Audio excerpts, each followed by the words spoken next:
HQ Spotlight, they do say everything is bigger in Texas, including the problems for the Dallas Cowboys.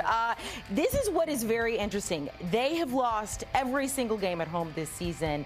They've won every single game on the road. This is incredibly different than what we saw last season when they couldn't lose a game at home. They did very well. It was a very bad game for the Dallas Cowboys, a very bad 82nd birthday for Jerry Jones. Cowboys trounced by the Lions 47-9. The biggest home loss in the history of Jerry's ownership. And I think, dating back, I don't even know when it was. It was just, it wasn't good. So Jerry Jones, every day, as we're going to take a look here at the NFC East standings, he meets with a Dallas radio station. This is very common. It's 105.3 The Fan. Sean and RJ, it happens on Tuesdays. Today, he is on the phone with them. They are questioning him once again about the offseason moves, or therefore lack thereof offseason moves for the Cowboys. Here's what Jerry had to say. Your job isn't to let me go over all the reasons that I did something and I'm sorry that I did it. That's not your job.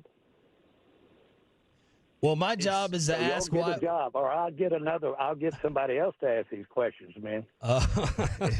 Jerry, we're trying to figure out why the team is. I'm not kidding you. I'm not kidding you.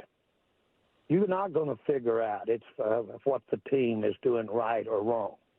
If you are, or any 5 or 10 like you, you need to come to this meeting I'm going to today. There are 32 teams here. You're geniuses.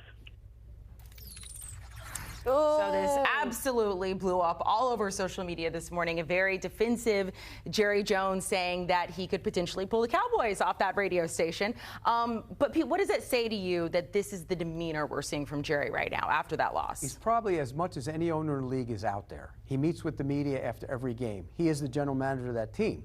Not every owner goes on a weekly radio station like he does. So he's always been one of those guys that's been available. I think this just shows you how upset he is. He's panicking. And by the way, it is their job to ask those questions. I hate to tell him that because his team is a mess. He didn't spend money in the offseason. All in, all in, all in. He did nothing. And he thought he could run it back with the guys he had.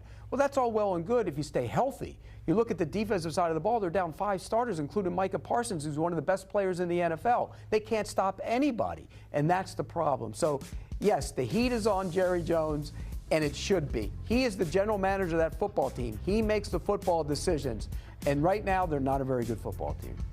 Until Jerry Jones relents on some of his control, some of his obsession with being the face of the Cowboys, I don't think they win a Super Bowl. And I picked him to win the Super Bowl this year. And I remind myself, because I've had this opinion for a long time, that he just is too much of a distraction for the team.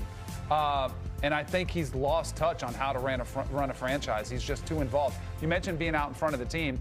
How many owners have a weekly radio show? I don't think any. How many general managers, for that sake, have a weekly radio show? Nobody does. I think he gets way too much in his own way, and I think this defensive nature shows you that even he, deep down inside, knows that he made some mistakes this offseason by not, building up this roster when we were told it was going to be a splashy free agency. So I think the defensive nature shows that Jerry Jones knows he made some mistakes. So is there any fixing it? This season in the NFC East, where things could potentially still be up for grabs, although it's not looking good. Believe me, you look around the NFC East, and it isn't like it's loaded with power teams. The Eagles are kind of a mess themselves. Washington's kind of young, and the Giants are feisty, but they're not a good football team. So, yeah, it's fixable. You need guys back. You need to get them healthy on that defensive side of the ball. The other thing, which really would have been easy for Jerry to say that. Right. Like, why didn't he just say that? Why didn't he just say, look, we've had some really unfortunate injuries? I think he's looking at his age, he's looking at how long he's on the team, and he's looking at how long it's been since the Cowboys won a Super Bowl, and he's the man responsible for it, and I think he's starting to feel the heat a little bit. And that's why he responded that way. But it's a bad look for Jerry Jones, and I guarantee you, Jerry will go to those guys and apologize for that privately. I guarantee you. That's just the way he is. And so it was just a moment, heat of the moment type of thing. He's just panicking because this is one of those opportunities. You picked them to win the Super Bowl. I picked them to win a division, which I still think they can do. But when your defense can't stop anybody, and it looked like if they had 12 men on the field, they still wouldn't have stopped the Lions the other day. It puts so much pressure on the offense to kind of keep up, and they can't.